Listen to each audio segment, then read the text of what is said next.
The moment my daughter let the words out, I felt something break in the room that I could not fix. It was not just rude. It was a public humiliation, delivered at my table during a holiday meal, aimed at the woman I had brought into my home.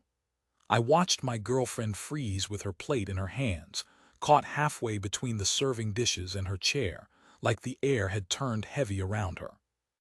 The house had been quiet in that tense way all evening. Forks had tapped plates. Someone had cleared their throat and stopped. Even the smell of food felt wrong because nobody relaxed into it. I had tried to keep my eyes moving, reading faces, searching for any sign that the night could still stay normal. I had told myself that if we just made it through dinner, the worst part would be over.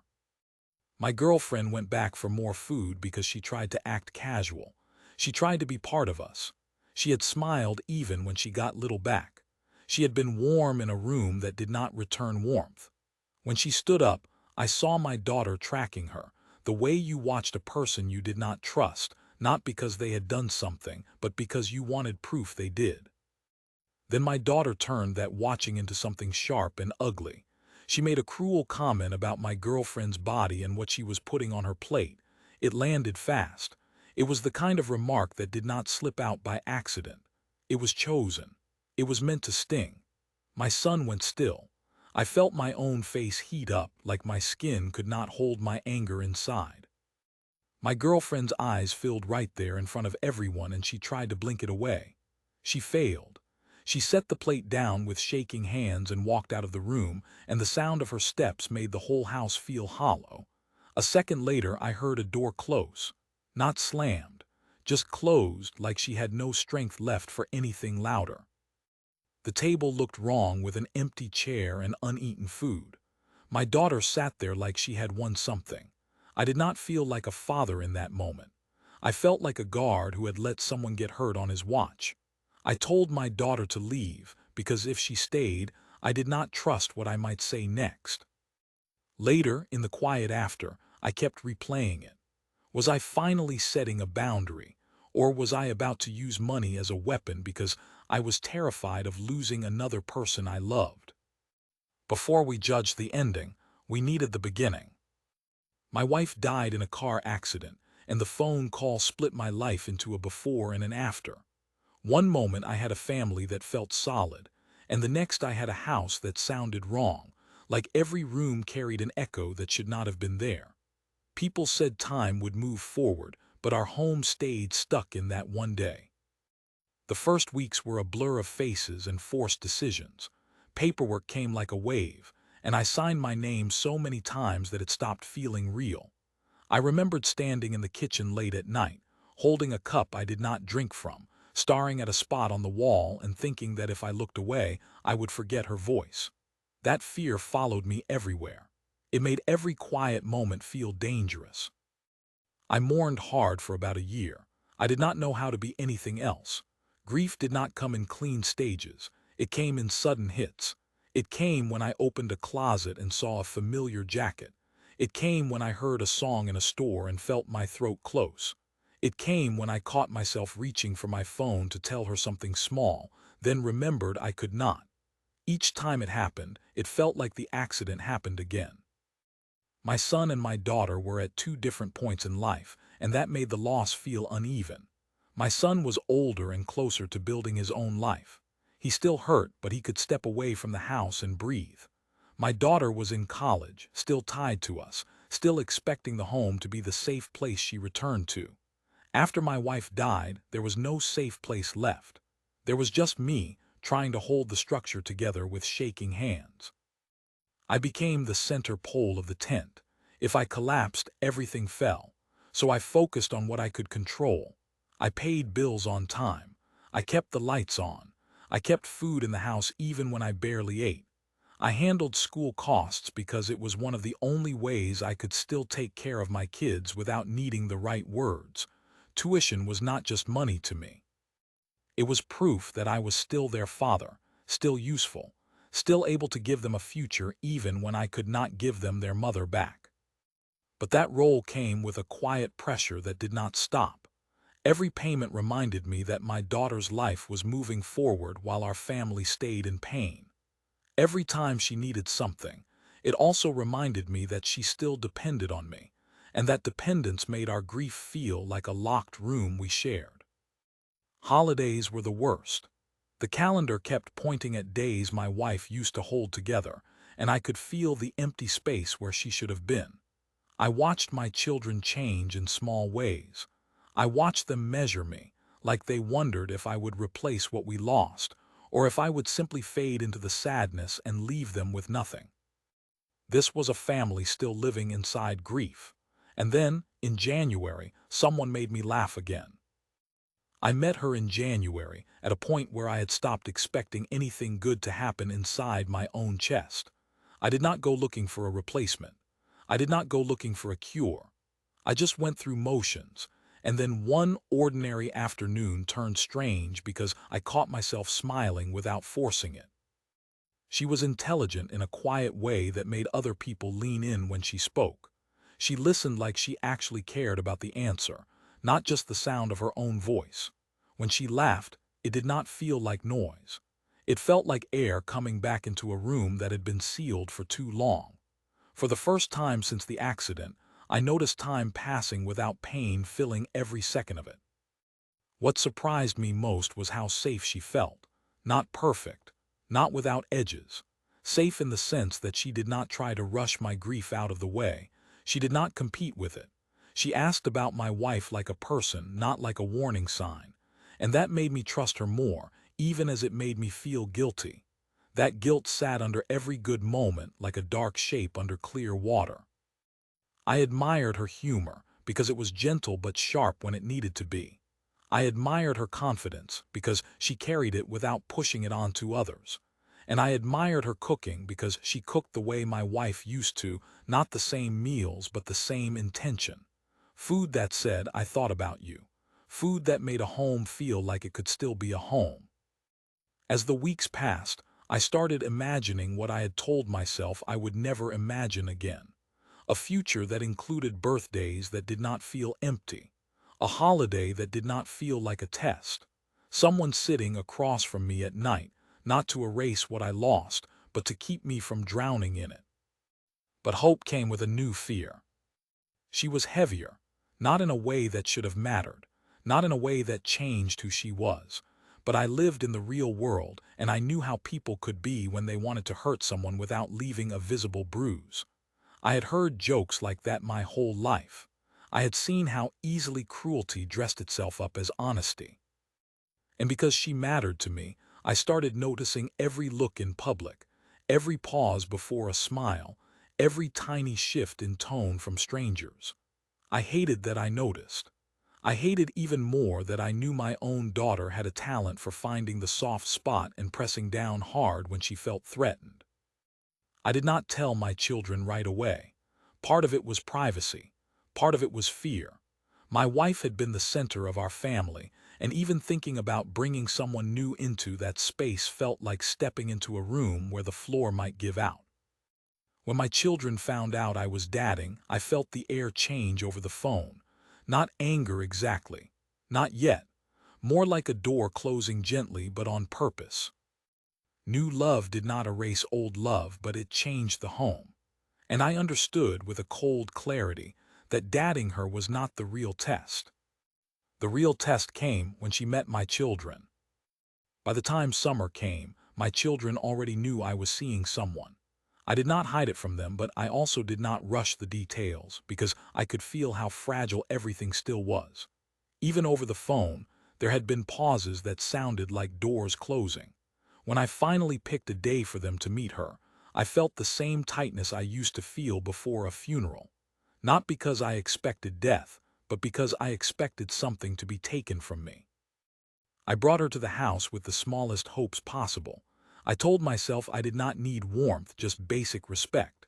She tried hard to make it easy. She arrived calm, dressed simply, holding herself like a person who understood she was walking into a space that already belonged to someone else. I watched her face as she looked around, and I saw her recognize the old photos and the quiet reminders. She did not flinch. She did not act jealous. She just softened, like she was willing to step carefully. My son met her first, and the tension loosened almost immediately. He spoke to her like she was a real person, not a problem to solve. He asked questions, listened to her answers, and found small things to agree with. I could see him doing what he had always done in hard moments, adjusting, building a bridge, trying to keep the family from splitting. For a few minutes, I let myself believe we might survive this transition without more damage. Then my daughter walked in, and the air changed. She looked at my girlfriend the way you looked at an object you did not want in your room, not curious, not cautious, dismissive. She kept her face controlled, but her body said everything. The distance she chose was not an accident. The lack of warmth was not a mistake. She gave quick answers when spoken to and let silence sit heavy between us, like she wanted my girlfriend to feel it pressing in from all sides. I tried to manage it with patience because I understood she was still grieving. But this did not feel like grief alone. It felt like a decision. My girlfriend made small attempts to connect anyway. She asked about school. She tried to include my daughter instead of focusing on my son. She smiled at the right times. She stayed polite even when politeness was not returned. And each time, my daughter responded with a flat tone and a look that said the conversation was over. I kept watching for a crack, a sign that my daughter would soften if I gave her enough time. Instead, her coldness stayed steady, like she was holding a line. After my girlfriend left that day, I asked my daughter if something was wrong. I did it carefully because I did not want her to feel accused. I wanted her to feel safe enough to tell the truth. She denied it. She acted like I was imagining things. She made me feel like the problem was my sensitivity, not her behavior. But I had been a father too long to doubt what I had just seen. The split was real. One child accepted her presence, and the other treated it like an insult. From there, every interaction became a test, and every time my girlfriend tried again, she got pushed away. After that first meeting, I told myself my daughter just needed time. Grief made people strange. It made them sharp. It made them protective in ways that did not always look reasonable. I wanted to believe her coldness was temporary, because the other option felt like a crack running through the foundation of our family. My girlfriend did not treat my daughter like an enemy. She kept trying, even when it clearly cost her something. She sent small gestures through me, nothing dramatic, just an attempt to show interest. She asked about my daughter's classes and what she liked. She remembered details from the one-sided conversations and brought them up later, as if repetition could turn a locked door into a normal one. Every time, she tried to keep her tone light, like she did not want my daughter to feel cornered. My daughter reacted the same way again and again. She kept her responses short and flat. If my girlfriend offered a friendly opening, my daughter closed it immediately, sometimes with a rude edge that made the room go quiet. It was not screaming or scenes. It was controlled rejection, delivered in a way that left my girlfriend standing there with nothing to hold on to. Each time it happened, I watched my girlfriend's smile stiffen for a second before she rebuilt it, and I hated myself for bringing her into that. My son became the contrast I could not ignore. When he visited or called, he stayed normal with my girlfriend. He asked her questions. He thanked her for meals. He included her in small moments so she did not feel like a guest waiting to be dismissed. He did not act like my wife was being erased by her presence. He acted like life was still allowed to continue. That difference between my children made everything feel more tense because it proved this was not just an awkward adjustment. It was a choice. The more it continued, the more I felt trapped in the middle. I carried grief, but I also carried responsibility. I had a daughter who looked at me like I was doing something wrong by loving again, and I had a girlfriend who kept trying to earn kindness she should have received for free. I started living with two fears at the same time. One was that I would lose my daughter emotionally if I pushed too hard. The other was that I would lose my girlfriend because I failed to protect her. I tried to talk to my daughter about it more than once. I approached it carefully because I did not want her to think I was choosing a side. I asked if she felt uncomfortable. I asked if she needed to tell me something she was afraid to say. She denied there was any problem. She acted like I was exaggerating and made me feel foolish for noticing what was right in front of me. That denial became its own kind of pressure, because it forced me to watch the pattern repeat while pretending it did not exist. Over time, my patience thinned into something heavier. I stopped hopping for warmth and started demanding basic decency. I did not ask my daughter to bond with my girlfriend or to accept her as family overnight. I asked for simple respect in my home, because without that, the house did not feel like a place anyone could relax.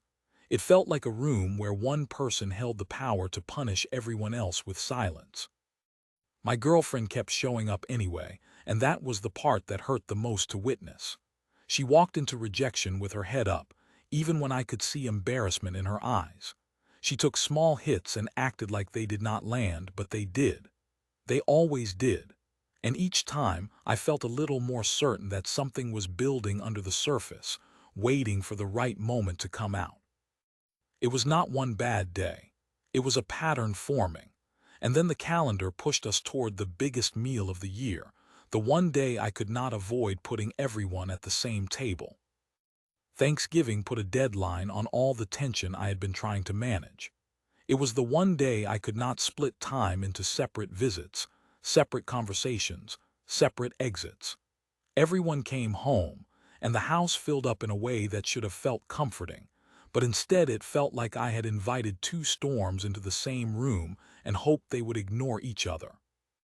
Both of my kids arrived, and I watched their faces the way I used to watch weather reports. My son carried himself steady, like he had decided he would not add another problem to the day. My daughter came in guarded, polite in the shallow way people were polite when they did not mean it. She moved through the house like she was checking for changes, like she was looking for proof that my life had shifted without her permission.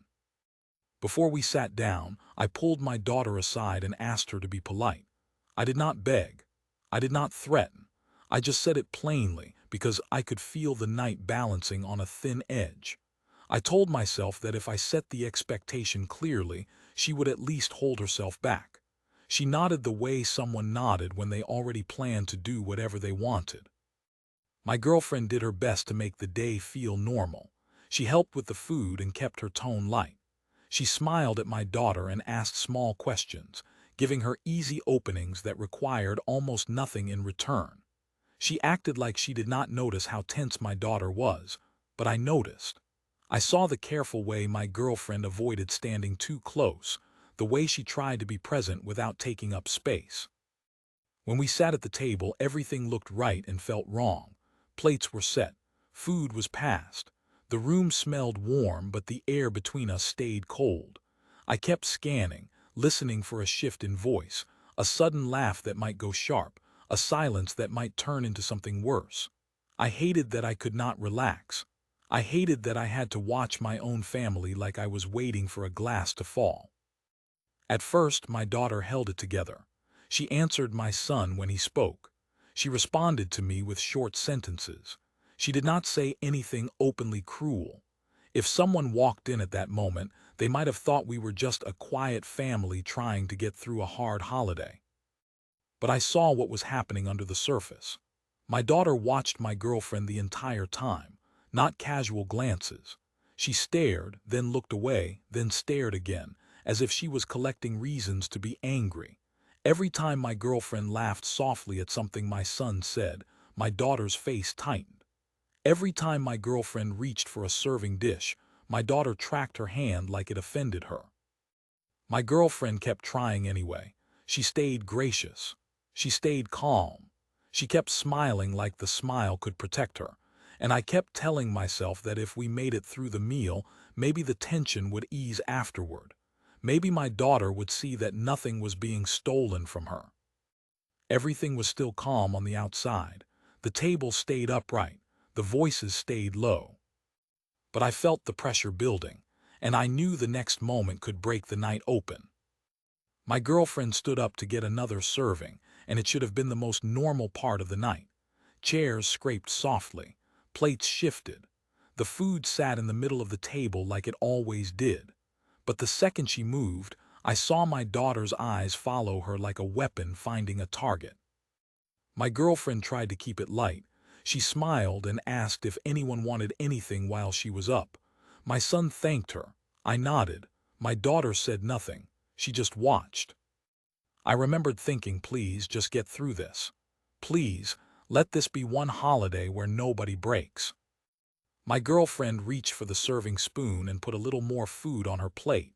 Not a mountain, not some dramatic gesture, just a normal helping.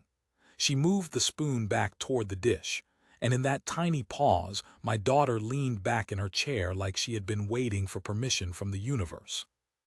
Then my daughter said it, loud enough for the whole table. She said something like, "Wow, you are really going back for more. No wonder you are so big." The sentence landed and did not bounce. It just stayed there, hanging in the air, heavy and ugly. For a second nobody moved. My son froze with his fork halfway up. I felt my chest tighten like something had grabbed my lungs. My girlfriend stood perfectly still with the plate in her hands. Her face changed in a way I could not forget. It was shock first, then humiliation, then the quick hard effort to pretend it did not hurt. Her mouth opened like she wanted to answer, but nothing came out. Her eyes went wet fast, and she blinked like blinking could stop it. My daughter watched her like she was proud of the damage. There was no accident in her expression, no instant regret, no sign that she had misspoken. It was clean cruelty. I pushed my chair back too hard. The sound cut through the silence, and my daughter flinched for the first time that night. My hands shook, and my voice came out sharper than I expected. I told her to stop. I told her that was enough. I told her she did not get to speak to anyone like that in my home. My daughter tried to defend it right away.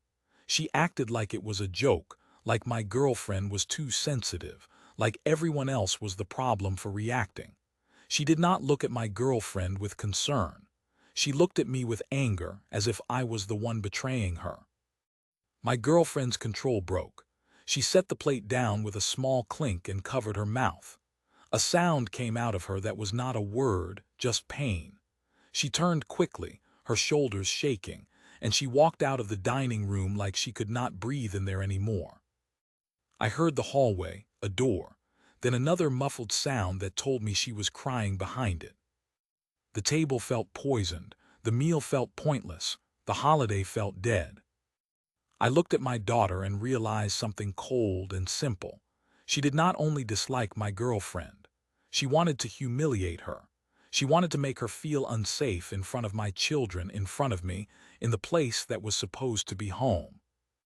I pointed toward the door and told my daughter to leave, not go to her room, not step outside to cool down, leave my house. My daughter's face changed, and for a second I saw disbelief. Then I saw a hard stare, like she was deciding whether to challenge me.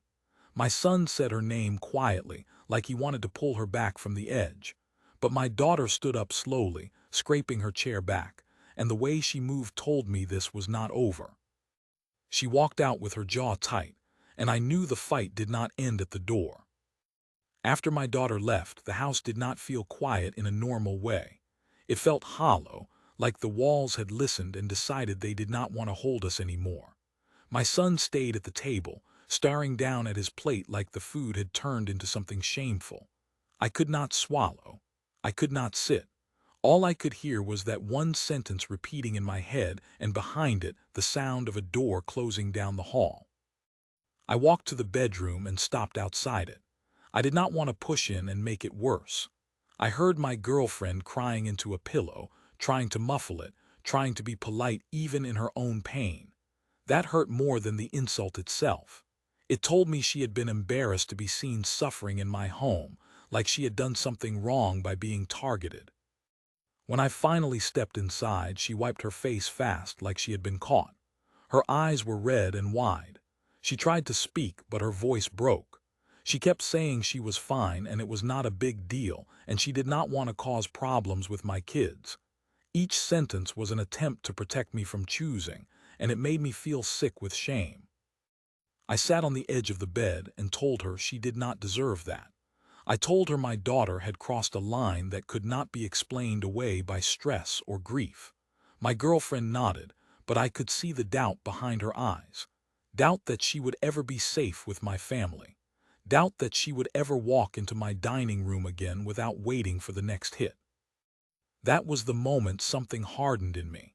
Not against my daughter as a person, but against the idea that cruelty could be tolerated because it came from someone I loved. I had already lost my wife. I could not build a life that required the people in it to accept humiliation as the price of entry. I went back to the kitchen, looked at the untouched food, and felt the weight of what would happen if I let this slide. If I allowed my daughter to spit poison and still be welcomed, then the poison would become normal. It would become the new rule of our home. So I picked up my phone and texted my daughter. I told her what she said was cruel and unacceptable. I told her she owed my girlfriend a real apology, not a joke, not an excuse. Then I wrote the part that made my hands shake. I told her I would stop paying her tuition unless she apologized, and unless my girlfriend accepted the apology. Even as I sent it, I knew that last condition added a new kind of tension. I could not control when my girlfriend would feel ready to accept anything, but I also could not accept a fake apology that lasted only long enough to keep my money flowing. When I put my phone down, I expected a pause. I expected anger, maybe. I even expected tears. What I did not expect was the cold message that came back, the one that told me my daughter felt no shame at all. My daughter replied like my message meant nothing. She did not ask how my girlfriend was. She did not say she went too far. She wrote back that my girlfriend deserved it, that I was choosing a stranger over my own child, and that I had no right to threaten her education over a comment. Reading it, I felt a strange calm settle in. It was not peace. It was the feeling you got when you realized the person in front of you was not going to stop unless something stopped them. She had been testing the limits for months, and now she had learned she could draw blood in my house and still call herself the victim. I waited a few minutes, hoping my phone would buzz again with a second message that sounded like regret. It did not. My girlfriend stayed in the bedroom with the lights low, still shaken. My son moved quietly through the kitchen, cleaning without looking at me. The holiday had turned into cleanup, silence, and damage. I went to my computer. My hands shook as I opened the university payment portal. The screen loaded slowly, and with each second I had more time to back out. Part of me wanted to. Part of me imagined my wife watching, judging me for turning money into a weapon. But another part of me pictured my girlfriend's face when the insult landed, and I knew I could not teach my daughter that cruelty had no cost. I found the next semester bill. I clicked into the payment schedule. I stared at the numbers like they were something alive. Then I canceled the payment. The page refreshed and the status changed. It looked simple, almost clean, like a small administrative choice. But I knew exactly what it meant. It meant my daughter would have to figure it out on her own, or she would have to come back and repair what she had done. I took screenshots. I did not do it to be dramatic. I did it because I knew she would claim I was bluffing. I sent the proof and wrote one more message. I told her the offer still stood. A real apology, and it had to be accepted. No excuses. No blaming my girlfriend. No acting like humiliation was a joke. For a while, there was nothing. Then my phone rang and her name filled the screen. When I answered, I heard her crying so hard she could barely speak. The anger from earlier was gone. Now there was panic. She asked what I had done. She kept saying she needed that money, that she could not lose school, that I was ruining her life. I told her she ruined the night. I told her she had humiliated someone who did nothing to her. I told her she was old enough to know the difference between grief and cruelty. She begged. She promised she would say sorry if I just paid. And that was the moment I understood she still did not get it. She did not want to repair anything. She wanted the consequence removed. I said no. I told her my answer would not change until she took responsibility. When the call ended, the house stayed quiet, but it was a different kind of quiet now. It was the quiet after a door locked. A family argument became a future-shaping decision, and I knew the next judgment would not come from my daughter. It would come from everyone who heard the story. After that call, I sat with the same question looping in my head. I knew what my daughter did was cruel. I also knew what I did was huge. So I did what people did when they felt trapped between two kinds of guilt. I put the story online and waited for strangers to tell me what I could not tell myself. The responses came fast and they did not feel gentle. It felt like standing in a room where everyone talked at once, each voice certain they understood my family better than I did. But after a while, clear groups formed. Different camps, different values, different versions of what the real problem was. The first camp hit hard and stayed firm. They had zero tolerance for what my daughter said. In their eyes, the weight comment was not a mistake. It was an attack. They kept pointing out that it happened at the table in front of people during a holiday and that it was designed to shame my girlfriend in the most public way possible. They said grief did not explain that kind of timing. They said it was calculated. They also argued that my daughter was not a child. She was old enough to understand the difference between feeling hurt and hurting someone on purpose. In that camp, paying tuition was a gift, not a right. They wrote that adults faced consequences, and that money was one of the only consequences I still controlled. Some people said that if I kept paying after that insult, I would teach my daughter that she could be cruel and still be rewarded. And the part that stuck with me most from that camp was this. They said protecting my girlfriend was my job now. Not because I loved my daughter less, but because I brought my girlfriend into that room. They framed it as basic safety. If someone came into my home and got humiliated for existing, it was on me to stop it from happening again. To them, the tuition cutoff was not revenge. It was a boundary with teeth. Then there was the second camp, and they came at me from a completely different angle. They did not defend my daughter's words. They still called the comment disgusting.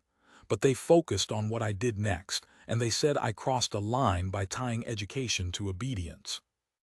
Their main point was simple. You could not buy respect. If I wanted my daughter to learn empathy, they said money would not teach it. They said I was using tuition like a leash, and that it would make my daughter hate my girlfriend even more. In their view, I took a family conflict and turned it into financial control. They also kept coming back to the condition I set. The apology had to be accepted by my girlfriend. They said that put my daughter in a position where she could do what I asked and still lose, because I could not guarantee when my girlfriend would feel ready to accept anything.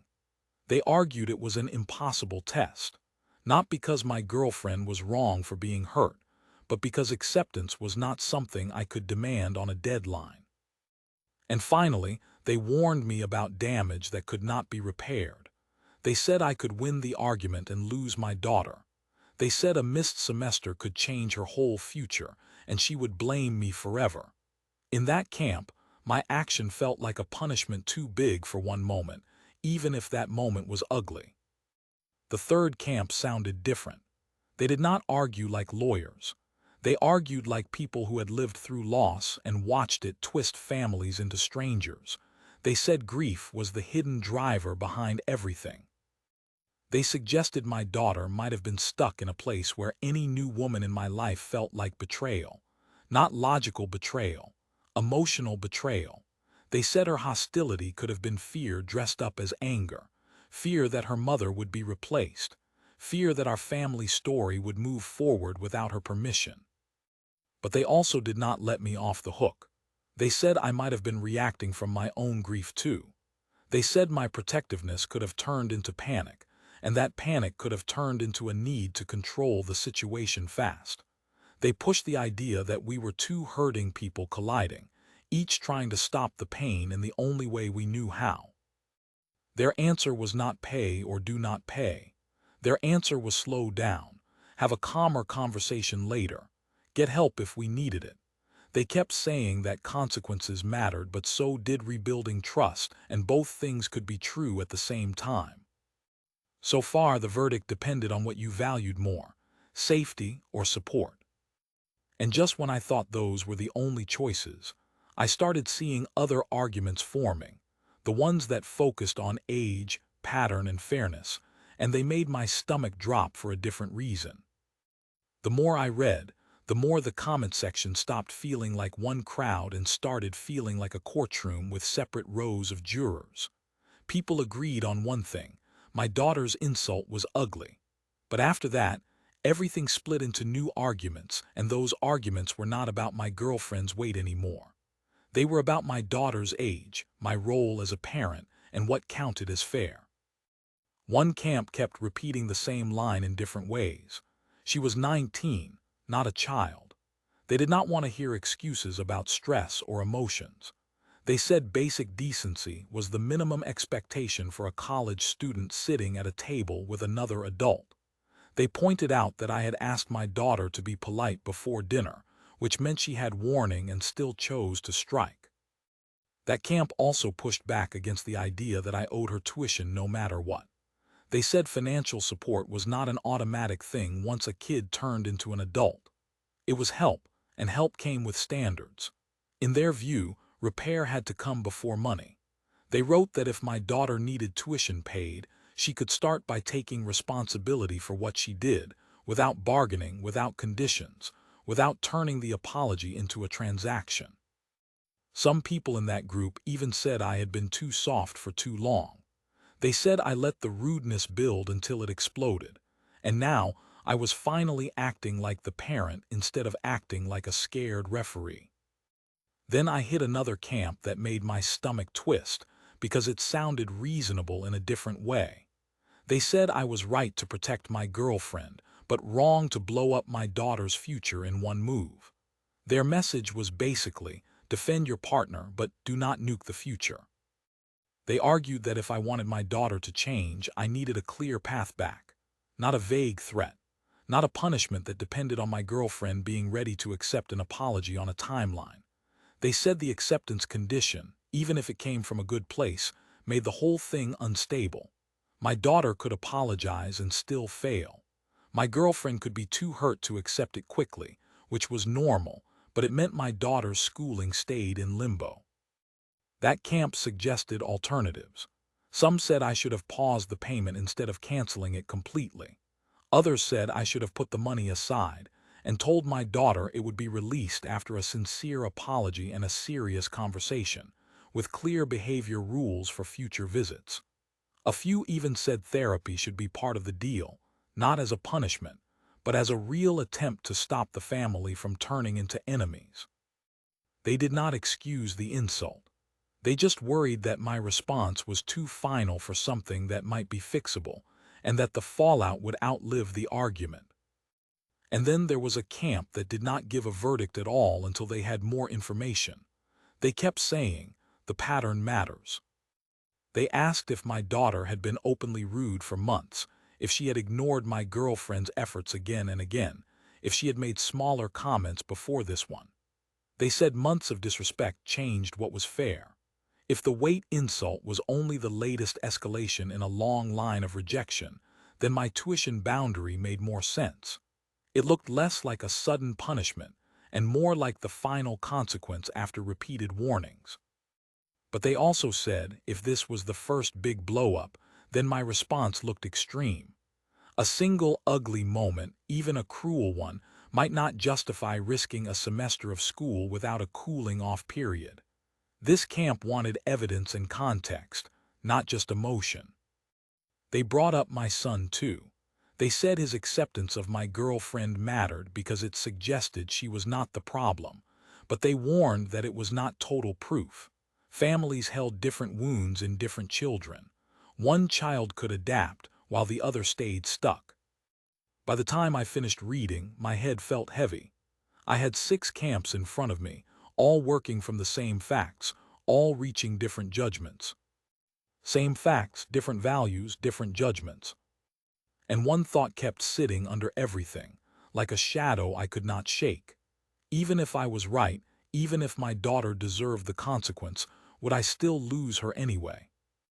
After I read all those judgments, I realized something that made me feel worse, not better. The argument was not only about what my daughter said. It was about what kind of home I allowed to exist after my wife died. A home could stay broken and still look normal from the outside. One dinner table, one holiday, one polite smile, then one sentence tore the cover off. The insult was the harm. It was not an accident. It was public humiliation, aimed at the one person who had tried the hardest to be careful. My daughter did not only reject my girlfriend. She tried to make her small in front of me and my son. When someone did that in my house and I did nothing, I would have been teaching a lesson too. I would have been teaching that the loudest person set the rules and everyone else had to endure it. But the tuition cutoff was different. It was not the harm itself. It was my consequence. And once money entered the conflict, everything turned into something colder. It stopped being only about respect and started being about power. That was the part that scared me, because power could fix a moment, but it could poison the future. In my mind, I kept trying to separate punishment from protection. Punishment was about making my daughter suffer so I could feel even. Protection was about making it clear that cruelty had a cost, so it would not happen again. I told myself I acted to protect my girlfriend. I told myself I acted to protect my home, but I could not ignore the truth that my daughter's education sat on the other side of my decision. And I knew education was not a small thing to gamble with, even when someone behaved badly. The apology condition was the sharpest part of it. I did not only demand an apology, I demanded an apology that my girlfriend accepted. At the time, that felt fair. My girlfriend was the one who got hurt, so her feelings mattered. But acceptance was not a switch someone flipped on command. My girlfriend could have wanted to forgive and still not been ready. She could have accepted the words and still felt unsafe at my table. That meant my daughter's future could stay suspended, not because she did not apologize, but because healing took time. And then there were the risks, both ugly in different ways. If I kept my decision, my daughter could lose a semester, take on debt, or fall behind, and she might never forgive me. If I reversed it too easily, my girlfriend might learn that my protection had limits, and my daughter might learn that cruelty worked as long as she cried afterward. Either path could break something permanent. This was never only about mashed potatoes. It was about what happened to a family when grief met control, and someone chose to bleed in public. So what would a fair way forward have looked like, without excusing the cruelty, and without destroying my daughter's future to prove a point? When I stepped back from the details, the story still looked simple on paper. My wife died in a crash and our home never fully recovered. I mourned for a long time, then met someone new and started trying to live again. My son adjusted. My daughter did not. My girlfriend kept trying to be kind and my daughter kept pushing her away. Then Thanksgiving arrived, and one cruel sentence turned a tense dinner into a breaking point. My girlfriend cried and left the room. I told my daughter to leave. And then I tied tuition to an apology, and I followed through when my daughter refused. Final recap. New love after loss, rejection, a cruel insult, and a hard financial boundary. But here was what I could not answer for myself, even after reading thousands of opinions. Should tuition support be tied to respect and behavior in the home, when the child was legally an adult but still depended on a parent to stay in school? Was it a reasonable boundary, or was it a punishment that used money as pressure? And what did a real apology even look like in this situation? Was it enough for my daughter to say the words once if she still hated my girlfriend? Did she need to name exactly what she did, why she did it, and how she would stop it from happening again? Did she need to apologize in person, not by text, and accept that my girlfriend might not be ready to forgive right away? That part mattered because of the condition I set. I did not only demand an apology, I demanded acceptance. Some people said that protected my girlfriend. Others said it gave too much control to a person who was already hurt and overwhelmed. I understood both arguments, and that was the problem. I could see how my demand might have been fair in spirit and unfair in practice at the same time. So I wanted to ask you directly, not as a judge, but as someone imagining what they would do if this happened at their own table. Which camp did you fall into and why? Zero tolerance and consequences no matter what. You cannot buy respect and I crossed a line. Grief as the real driver and we needed a calmer path back, or something else entirely. If you were me, would you keep the tuition cut off until there was a real apology? Or would you create a different way back that still protected my girlfriend? If you were the father, what would you do next?